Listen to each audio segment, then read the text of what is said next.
হাজার বছর ধরে আমি পথ হাঁটিতেছি পৃথিবীর পথে।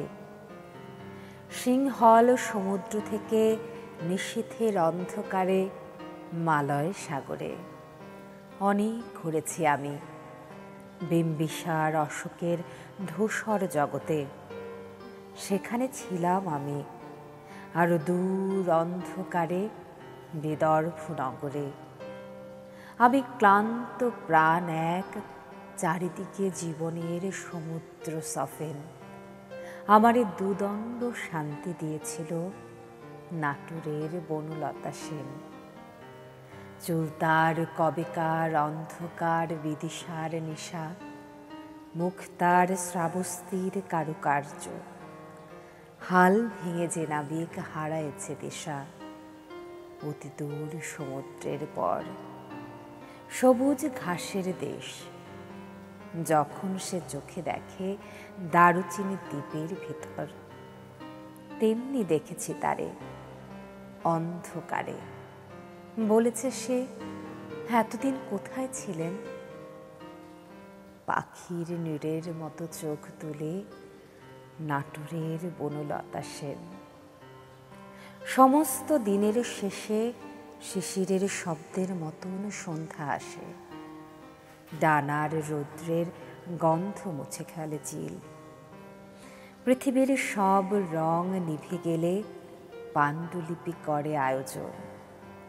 তখন গল্পের তরে জোনাকির রঙে ঝিলমিল। সব পাখি ঘরে আসে, সব নদী ফুরায় জীবনের সব লেনদেন। থাকে শুধু অন্ধকার, মুখোমুখি বসিবার বনলতা সেন। বিংশ শতাব্দীর অন্যতম পরাবাস্তব আর উত্তর আধুনিক ধারার বাঙালি কবি জীবনানন্দ দাশের জন্মদিনে শুভেচ্ছা বার্তা দিয়ে শুরু করছি আজকের আয়োজন। শুভ সকাল, আমন্ত্রণ সকাল 24-এ। আজ সোমবার 4 ফাল্গুন 1431 বঙ্গাব্দ, 17 ফেব্রুয়ারি 2025 খ্রিস্টাব্দ। অনুষ্ঠান সঞ্চালনা করছি তাসনুভা মোহনা।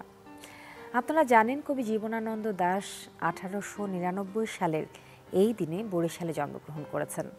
এই মুহূর্তে বরিশাল থেকে যোগ দিচ্ছেন আমাদের সহকর্মী কাউসার হোসেন রানা। তার কাছ থেকে জানব সেখানকার স্মরণ সভা এবং নানার আয়োজনের কথা। কাউসার, শুভ সকাল আপনাকে। আজ সমসাময়িক সময়কার কবি, উপমার কবি জীবনানন্দ দাশের জন্মদিন। তাকে জানাই প্রণতি, এবং তাকে প্রণতি জানিয়ে বরিশালবাসী বা সেখানকার কর্তৃপক্ষ আজকে কি কি আয়োজন করেছেন তার জন্মদিনে?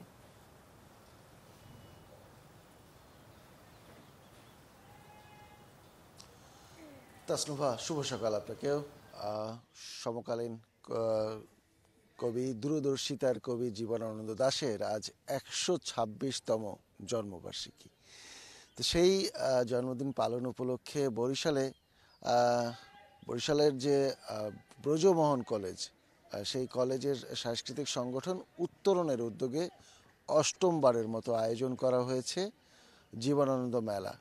আপনাকে জানিয়ে রাখি যে এই ব্রজমোহন কলেজে এক সময় জীবনানন্দ দাশ পড়াশোনা করেছেন এবং তারপরে তিনি অধ্যাপনাও করেছেন। বলা যায় যে এই বিদ্যাপীঠের সাথে তিনি ওতপ্রোতভাবে জড়িত, এবং যার জন্য এই বিদ্যাপীঠের যারা শিক্ষার্থী রয়েছেন তাদের কাছেও কিন্তু এই বিদ্যাপীঠটি জীবনানন্দ দাশের বিদ্যাপীঠ, এবং তার কর্মস্থল বলেন, অধ্যয়নের স্থল বলেন, সেই হিসাবে কিন্তু অনেকটা আবেগের জায়গা।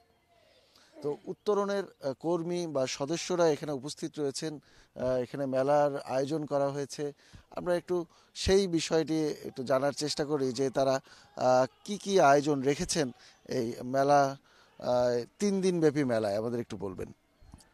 কবির 126তম জন্মবার্ষিকীতে উত্তরণ সাংস্কৃতিক সংগঠন প্রতি বছরের মতো এবছরে জীবনানন্দ দাশ মেলা আয়োজন করছে।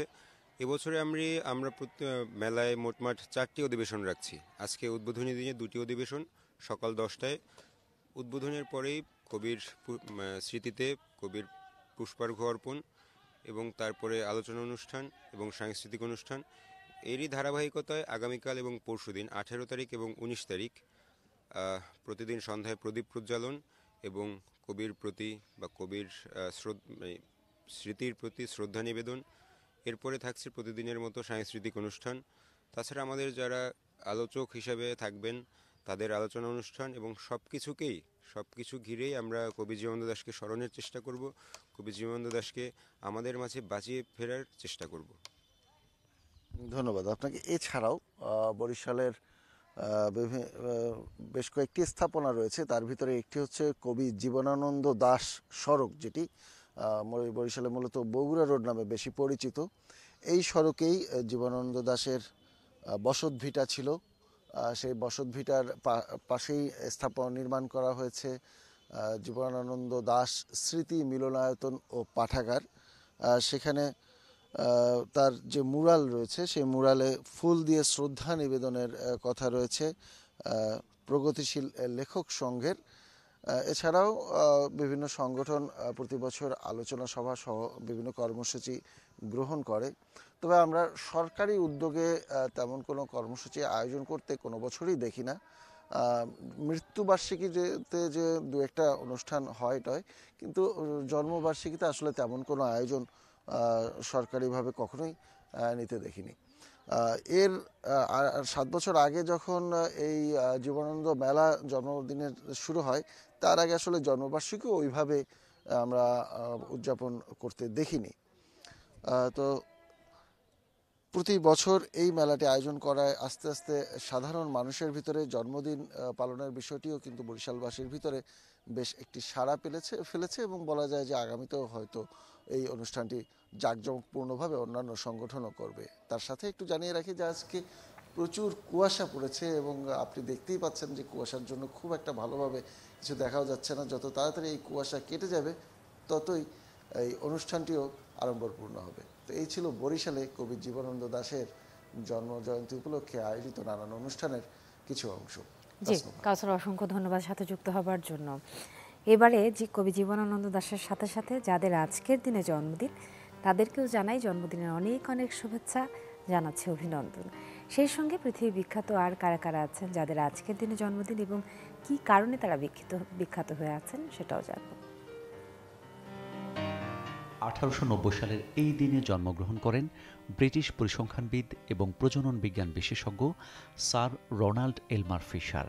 পরিসংখ্যান বিজ্ঞানে অবদানের জন্য তাকে বিংশ শতাব্দীর পরিসংখ্যান বিজ্ঞানের গুরুত্বপূর্ণ ব্যক্তিত্ব বলা হয়।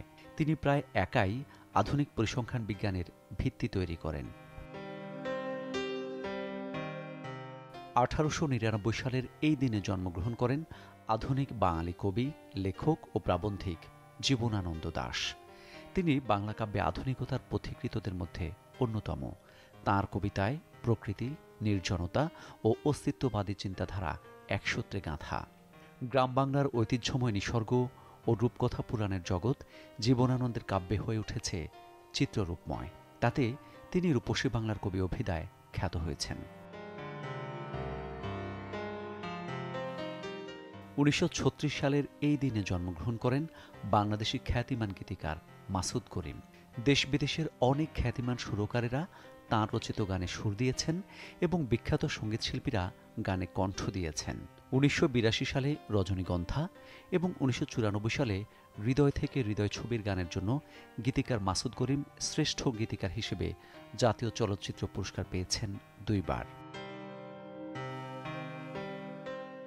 1991 সালের এই দিনে জন্মগ্রহণ করেন গ্র্যামিজয়ী ব্রিটিশ গায়ক, গীতিকার ও গিটারিস্ট এড শিরান। 2011 সালে প্রকাশ হয় তাঁর প্রথম অ্যালবাম প্লাস। এরপর 2014তে মাল্টিপ্লাই এবং ডিভাইড। তিনি প্রথম কোনো সঙ্গীতশিল্পী যার 2টি গান একই সপ্তাহে যুক্তরাষ্ট্রের সেরা 10 গানের তালিকায় স্থান নেয়। 2017 সালে যুক্তরাজ্যের সর্বাধিক প্রভাবশালী ব্যক্তিদের তালিকায় এড শিরানের নাম প্রকাশ করে। এই ছিল জন্মদিনের শুভেচ্ছার তালিকায় পৃথিবী বিখ্যাতদের নাম। এবারে চলে যাচ্ছে আমাদের পরবর্তী আয়োজনে। আমাদের এবারের আয়োজন ইতিহাসের এই দিনে। ইতিহাসের আজকের এই দিনে কি কি ঘটেছিল তারই একটি ঝলক দেখব এবারে আমরা। 1600 শতকের আজকের দিনে দার্শনিক ব্রুনোকে আগুনে পুড়িয়ে হত্যা করা হয়। 1863 সালের আজকের দিনে মানবাধিকার প্রতিষ্ঠান আন্তর্জাতিক রেড ক্রস কমিটি গঠিত হয়। 1933 সালের আজকের দিনে নিউজ উইক ম্যাগাজিন প্রথম প্রকাশিত হয়।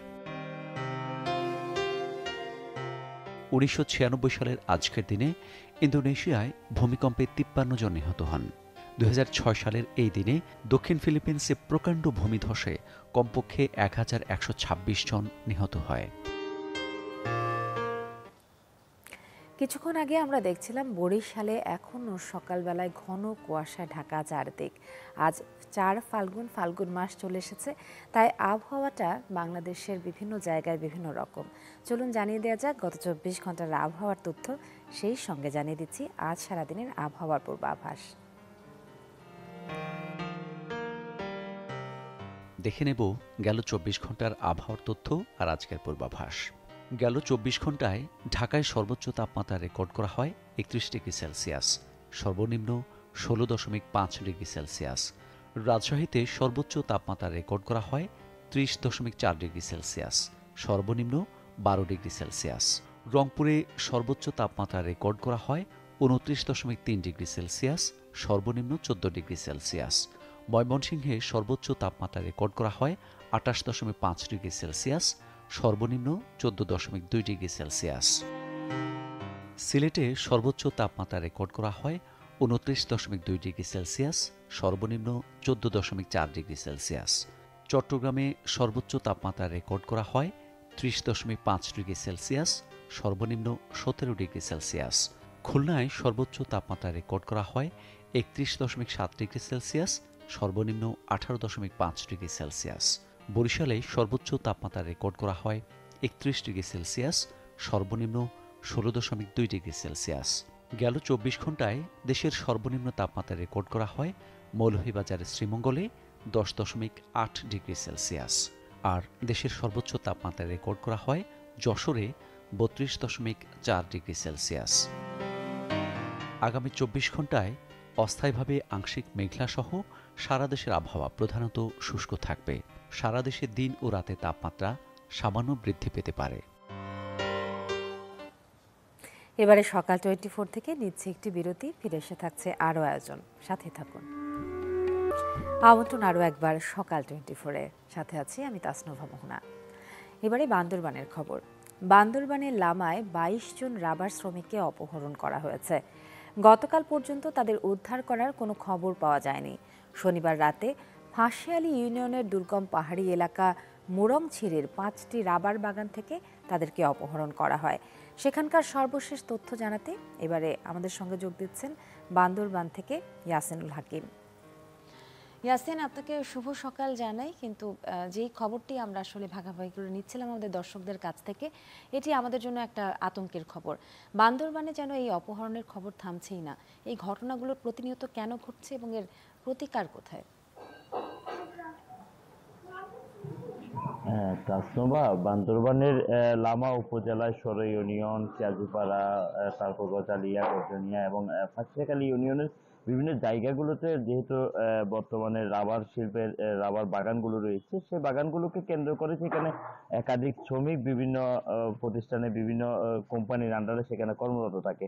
তাদেরকে কেন্দ্র করে প্রেক্ষাপট পরিবর্তন হওয়ার পর থেকে কিন্তু পাহাড়ের সংগঠন বা যারা বিচ্ছিন্নবাদী রয়েছে তাদের কিন্তু তৎপরতা অনেকটা বৃদ্ধি পেয়েছে। বিভিন্ন পাহাড়গুলোতে তারা চষে বেড়াচ্ছে, পাশাপাশি সেখানে যে সমস্ত শ্রমিকগুলো কাজ করছে রাবার বাগানে, তাদেরকে বিভিন্ন সময় বিভিন্নভাবে অপহরণের করে নিয়ে যাওয়ার ঘটনা ঘটছে। বিশেষ করে যদি আমরা বলি 14ই জানুয়ারিতে লামার যে সরই ইউনিয়ন রয়েছে সেখান থেকে 7 জনকে অপহরণ করে নিয়ে যায় দুর্বৃত্তরা। এরপরেই একদিনের মাথায় কিন্তু তাদেরকে আসলে উদ্ধার করে যৌথ বাহিনী। এরপর পরে চলিত মাসের 2 তারিখেই কিন্তু আরো 7 জনকে অপহরণ করে লামার গজালিয়ার যে সরই ইউনিয়ন রয়েছে সেখান থেকে। তাদেরকেও কিন্তু 2 দিন পরে উদ্ধার করে যৌথ বাহিনী। ঠিক 15 দিনের মাথায় গতকালকে শনিবার দিবাগত রাত 1:30টার দিকে প্রায় বিভিন্ন বাগান থেকে ভাগ করে প্রায় 6টি বাগান থেকে 26 জনের মতো শ্রমিককে তারা অপহরণ করে নিয়ে যায় দুর্বৃত্তরা। এখনো পর্যন্ত আজকে প্রায় 24 ঘন্টা অতিক্রম করে প্রায় 26 ঘন্টা চলার পরও কিন্তু তাদের কোনো সন্ধান মেলেনি। আমরা কথা বলেছিলাম আইন শৃঙ্খলা বাহিনীর সাথে, তারা আমাদেরকে জানিয়েছে অপহরণের পরপরই যৌথ বাহিনীর অভিযান পরিচালিত হচ্ছে বিভিন্ন পাহাড়গুলোতে, বিভিন্ন জায়গাগুলোতে। অভিযানের প্রেক্ষিতে তারা বলতে খুব শীঘ্রই তাদেরকে উদ্ধারের যে কার্যক্রম সেটি পরিচালিত হবে, উদ্ধার করতে তারা সক্ষম হবে বলে তারা আমাদেরকে জানিয়েছে। পাশাপাশি আরেকটা তথ্য যেটি জানিয়ে রাখতে হয়, দীর্ঘদিন পরে যেহেতু আসলে পাহাড়ে হঠাৎ করে অস্থিরতা বেড়েছে, মানুষের অপহরণগুলো বেড়েছে, এর কারণে জনমনে অনেকটা আতঙ্ক বিরাজ করছে। বিশেষ করে লামা উপজেলাতে সব থেকে বেশি গত 1 মাসে বলতে গেলে একবার 7 জন, এরপর আবার 7 জন, আবার 24-26 জন, সব মিলে কিন্তু মানুষের মধ্যে একটা জনমনে বিশাল ধরনের আতঙ্ক বিরাজ করছে। মানুষের যেটি বলছে, আইন শৃঙ্খলা বাহিনীকে আরো তৎপরতা বৃদ্ধি করতে হবে, না হলে কিন্তু এভাবে যদি চলতে থাকে মানুষের থেকে সেই সমস্ত এলাকাগুলোতে যে শিল্প কারখানা, যে রাবার বাগানগুলো রয়েছে সেখানে তারা কর্মমুখী হতে পারবে না বলে তারা কিন্তু আসলে অনেকটা আতঙ্কে রয়েছে, আমাদেরকে জানিয়েছে। আমরা এই বিষয়ে পুলিশ প্রশাসনের সাথে কথা বলেছি। পুলিশ প্রশাসন বলছে জনমানুষের নিরাপত্তা, জনগণের পাশে থাকার জন্য তাদের যে তৎপরতা সেটা তারা যেমন বাড়িয়েছে, পাশাপাশি মানুষের নিরাপত্তা জোরদারের জন্য বিভিন্ন যারা বাগান করছে, যারা রাবার শিল্প এবং কমলা বাগানের সাথে সম্পৃক্ত, তাদেরকেও তারা আরেকটু নজরদারি হওয়ার বিষয়টা তৎপরতা বৃদ্ধি করানোর কথা বলছে। বিভিন্ন জায়গাগুলো নৈশ প্রহরী নিয়োগের কথা তারা বলছে। বিশেষ করে রাতের বেলা যখন শ্রমিকরা তাদের শ্রমিক খেতে ঘুমাচ্ছিল, তখন তাদেরকে সেখান থেকেই কিন্তু অপহরণ করে নিয়ে যাওয়ার ঘটনাগুলো ঘটছে বলে তারা আমাদেরকে জানিয়েছে। সব মিলিয়ে আইন শৃঙ্খলা বাহিনীর তৎপরতা বৃদ্ধি করা হয়েছে। উপজেলার বিভিন্ন দুর্গম এলাকাগুলোতেও যৌথ বাহিনীর অভিযান পরিচালিত হচ্ছে। আমাদের আইন শৃঙ্খলা বাহিনী সূত্র যেটি জানিয়েছে, খুব দ্রুত সময়ের মধ্যে তাদেরকে আহ, উদ্ধার করা হওয়ার যে কার্যক্রম সেটি আসলে সম্পন্ন করতে পারবো তারা আমাদেরকে যে। তবে পরিবারের পক্ষ থেকে বা বিভিন্ন জনের থেকে আমরা যেটি শুনছি, মুক্তিপণের দাবি করা হয়েছে, মুক্তিপণ দিলে তাদেরকে ফেরত দেওয়া হবে, এই ধরনের একটা কথাও কিন্তু আমরা শুনছি। তবে আইন শৃঙ্খলা বাহিনী কেউ আসলে ওই বিষয়ে সুস্পষ্টভাবে কোনো তথ্য আমাদেরকে দিতে পারেনি। তাসনবা। জি ইয়াসিন, অসংখ্য ধন্যবাদ সাথে যুক্ত হবার জন্য। দেখছিলেন বান্দরবান থেকে ইয়াসিনুল হাকিম ছিলেন আমাদের সাথে, এবং সেখানে আমরা জানতে পারলাম যে গত মাস অর্থাৎ জানুয়ারি মাস থেকে কিন্তু এই অপহরণের খবরাখবরগুলো চলছে। কর্তৃপক্ষের তৎপরতা আশা করছি এবং আশু এর প্রতিকার চাইছি আমরা। চলুন চলে যাই আমাদের পরবর্তী আয়োজন, পত্রিকার সংবাদ শিরোনাম। সমকাল দিয়ে শুরু করতে চাই। রাজনৈতিক চাপ থেকে নিস্তার চান ডিসিরা, মবে প্রশাসন নমনীয়, ভুক্তভোগীরা ভয়ে, সাংস্কৃতিক অনুষ্ঠান ঘিরে অনাকাঙ্ক্ষিত পরিস্থিতি। এবারে ইনসার্ট একটি ছবি দেখাচ্ছি। সরকারি প্রাথমিক বিদ্যালয়ের সহকারী শিক্ষক পদে বাতিল, নিয়োগ পুনর্বহালের দাবিতে রোববার আন্দোলনকারীরা শাহবাগ থেকে সচিবালয়ের দিকে পদযাত্রা শুরু করলে পুলিশ জলকামান নিক্ষেপ করে তাদেরকে ছত্রভঙ্গ করে দেয়। একই বিষয়ে একাধিক প্রকল্প নিতে মানা, দল গড়ার আগে বিভক্তি, শীর্ষ পদ নিয়ে বিরোধ। এই ছিল সমকালের সংবাদ শিরোনাম। এবারে পড়ছি প্রথম আলো। দৈনিক প্রথম আলোতে প্রথম যে সংবাদ শিরোনামটি আছে সেটি হচ্ছে অটোরিকশা সেবায় নৈরাজ্য জিয়ে রাখতে আন্দোলন জিম্মি নগরবাসী। রাজধানীর গণপরিবহন নির্ধারিত ভাড়া মানবেন না চালকেরা, ঢাকার বিভিন্ন জায়গায় সড়ক অবরোধ, বাধ্য হয়ে চিঠি প্রত্যাহার বিআরটিএর। আইন শৃঙ্খলা ও সবার সুরক্ষা নিশ্চিতই সর্বোচ্চ অগ্রাধিকার, ডিসি সম্মেলনে বলেছেন প্রধান উপদেষ্টা। প্রধান উপদেষ্টা ভয়ভীতির ঊর্ধ্বে উঠে মাঠ প্রশাসন পরিচালনায় জেলা প্রশাসকদের আহ্বান জানান। যুক্তরাষ্ট্রের সরকারি দক্ষতা বিভাগ বাংলাদেশ, ভারতসহ বিভিন্ন দেশে প্রকল্পে অর্থায়ন বাতিল। এদিকে সিএনজি অটোরিকশার চালকদের অবরোধ, যানজটে ভোগান্তি। এই ছিল প্রথম আলো। এবারে পড়ছি দৈনিক কালের কণ্ঠ। মূল দায়িত্ব রাজনীতিকদেরই, ঐকমত্য প্রশ্নে নানামুখী আলোচনা। ১/১১ বিরাজনৈতিকীকরণের ইঙ্গিত দেখতে পাচ্ছি বললেন মঈন খান। ম্রৌ ভাষা সংরক্ষণে কাঠ পাথরে খোদাই করা ক্রামা পুস্তক। ২৭ ফেব্রুয়ারি বর্ধিত সভা বিএনপির, ৯০ সালের পর এটি প্রথম সভা। কৌতূহল রয়েছে সভাটি নিয়ে। মিটারের ভাড়ার অতিরিক্ত আদায় করলে জেল জরিমানার নিয়ম বাতিলের দাবিতে গতকাল সকাল থেকে দুপুর পর্যন্ত সিএনজি চালিত অটোরিকশার চালকরা রাজধানীর বিভিন্ন সড়ক অবরোধ করে রাখেন। এতে ভোগান্তিতে পড়ে চলতি পথের যাত্রীরা। যাত্রাবাড়ির দোলাইপাড় এলাকা থেকে তোলা একটি ছবি। সংস্কার কমিশন যেভাবে স্থানীয় নির্বাচন চায় এবং ইন্ডিয়া টুডের জরিপ হাসিনাকে ফেরত পাঠানোর পক্ষে ৫৫% ভারতীয়। এবারে পড়ছি দৈনিক ইত্তেফাক। নিয়োগ বাতিল হওয়া প্রাথমিক শিক্ষকদের পদযাত্রায় টিয়ারশেল, জলকামান। শেষ হলো সাতপন্থীদের বিশ্ব ইজতেমা, আখেরি মোনাজাতে দেশ ও জাতির কল্যাণ কামনা। শিক্ষায় অনেক দুর্নীতি, নজরদারি করুন বললেন শিক্ষা উপদেষ্টা। বাঙালি জাতীয়তাবাদ আন্দোলন বিকশিত হয় 52 পথ ধরে। এবং উপদেষ্টা আসিফ নজরুল জানান, প্রশাসনের মাধ্যমে অবিশ্বাস্য 3টি ভুয়া নির্বাচন হয়েছে। সবশেষ পত্রিকা যুগান্তর। এসপির ইয়াবা কারবার, মিলেমিশে 3.5 লাখ পিস বিক্রি। নিরাপত্তা বাহিনী ও বিচার বিভাগ দলীয় রূপ নেয়, জাতিসংঘের অনুসন্ধান। সরকারের 6 মাস শেষ, খেলার জন্য প্রস্তুত। ডিসি সম্মেলনের উদ্বোধনী অনুষ্ঠানে প্রধান উপদেষ্টা। ছাত্রদের নতুন দলের আহ্বায়ক ও সদস্য সচিব নাহিদ আখতারের আস্থা বেশিরভাগ নেতার এবং 3 ধাপে সংস্কারে মত বিশ্লেষকদের প্রয়োজন জাতীয় ঐক্যমত্য প্রতিষ্ঠা। এই ছিল আজকের সকালবেলা দৈনিক সংবাদ শিরোনামের একাংশ। পরবর্তী আয়োজনে চলে যাচ্ছি। তিস্তার পানির ন্যায্য হিস্সা আদায় এবং তিস্তা মহাপরিকল্পনা বাস্তবায়নে জাগো বাহে তিস্তা বাঁচাই শিরোনামে আন্দোলন কর্মসূচি। আজ তিস্তা নদী আন্দোলন কমিটির ডাকে এই কর্মসূচিতে লক্ষাধিক মানুষের সমাগমের আশা করা হচ্ছে। এরই মধ্যে তিস্তার পাড়ে পানি, বিদ্যুৎ সংযোগ, বসার জায়গা সহ সব আয়োজন করা হয়েছে। এ বিষয়ে আরও জানব, কুড়িগ্রাম থেকে যোগ দিচ্ছেন গোলাম মাওলা সিরাজ। সিরাজ, শুভ সকাল আপনাকে জানাচ্ছি। এবং তিস্তা চুক্তির যে ব্যাপারটি, এই বিষয়টি আসলে গত কয়েক দশক ধরে চলে আসছে এবং প্রতি বছরই এটা নিয়ে অনেক বেশি আলোচনা করতে দেখা যায়, কিন্তু এটার আসলে শেষ পর্যন্ত ফলাফল শূন্যই আমরা দেখতে পেয়েছি।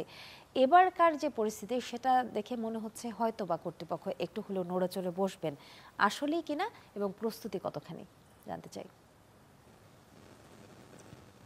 তাসনুভা, শুভ সকাল। আসলে এই তিস্তা রংপুর বিভাগের 5টি জেলার মানুষের জন্য আসলে একটি দুঃখের কারণ। কারণ আমরা জানি যে বর্ষাকালে এই তিস্তার যে ভাঙন, তাতে লাখো মানুষ কিন্তু ক্ষতিগ্রস্ত হয়। অন্যদিকে এই যে শুষ্ক মৌসুমে কিন্তু পানির অভাবে ভোগে এই তিস্তার দুই পাড়ের মানুষরা। তো এই দীর্ঘদিন থেকে এই তিস্তায় মরতে মরতে মানুষ কিন্তু আসলে এবার জাগতে চাচ্ছে। সে কারণেই জাগো বাহে যে তিস্তা বাঁচাই এই স্লোগান নিয়েই কিন্তু 48 ঘন্টার যে অবস্থান কর্মসূচি, সেটা কিন্তু শুরু হতে যাচ্ছে। বেলা 11টা নাগাদ কিন্তু এই কর্মসূচি শুরু হবে।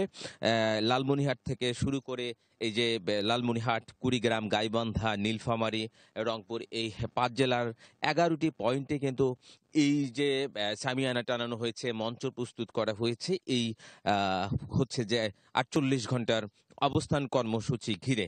সবকিছু মিলে আমরা এসে সকালে যেটা দেখেছি, আমি আছি রাজারহাটের তিস্তার পাড়ে। এখানে সকালবেলা থেকেই কিন্তু আমরা মানুষজনকে দেখছি, মানুষজন কিন্তু আসতে শুরু করেছে। মানুষজনের যেটা দাবি, যে কয়েক বছর ধরে বা দীর্ঘ সময় ধরে এই যে তিস্তা চুক্তি বা তিস্তা মহাপরিকল্পনা বাস্তবায়ন নিয়ে বেশ কথা হয়েছে। ভারত সেখানে এসেছে, সেখানে চীন এসেছে, কিন্তু সব শেষে আসলে কাজের কাজ কিন্তু কিছুই হয়নি। সে কারণে তিস্তার মানুষের যে দুঃখ, সেই দুঃখ কিন্তু কমেনি। তো এবার কিন্তু বড়সড় মূলত স্থানীয় থেকে শুরু করে যে কেন্দ্রীয় যে বিএনপি নেতৃবর্গ রয়েছেন, তারা কিন্তু এই আন্দোলনের সঙ্গে আছেন। তার সাথে একাত্মতা বোধ করেছেন তিস্তা পাড়ের লাখো মানুষ। তারা যেটা বলছেন যে এবার বিশ্ববাসীকে জানিয়ে দেয়া হবে এই অবস্থান কর্মসূচির মধ্য দিয়ে যে ভারত যে পানির যে বৈষম্য করছে বাংলাদেশের সাথে, একই সাথে তিস্তা মহাপরিকল্পনার যে প্রয়োজনীয়তা, সেটাও কিন্তু বিশ্ববাসীকে জানানো হবে এবং পানির যে ন্যায্য হিস্সা, সেটা যাতে ভারত দিতে বাধ্য হয়, এরকম একটা পরিস্থিতি এবার তৈরি করা হবে। এই যে 48 ঘন্টার অবস্থান কর্মসূচি, এটা বলছে, আয়োজকরা বলছে এটা আসলে কর্মসূচির শুরু। প্রয়োজনে এরপরে আরো কর্মসূচি দেয়া হবে এই মহাপরিকল্পনা বাস্তবায়ন, একই সাথে পানির যে ন্যায্য হিস্সা। ধন্যবাদ আপনাকে। আমাদের সঙ্গে যুক্ত হয়েছিলেন গোলাম মাওলা সিরাজ। এবং এখানেই শেষ করতে হচ্ছে আজকের আয়োজন। আবারও জীবনানন্দ দাশের বাণী দিয়ে শেষ করতে চাই। বাংলার মুখ আমি দেখিয়াছি, তাই আমি পৃথিবীর রূপ খুঁজিতে চাহি না আর। শুভ সকাল আরও একবার।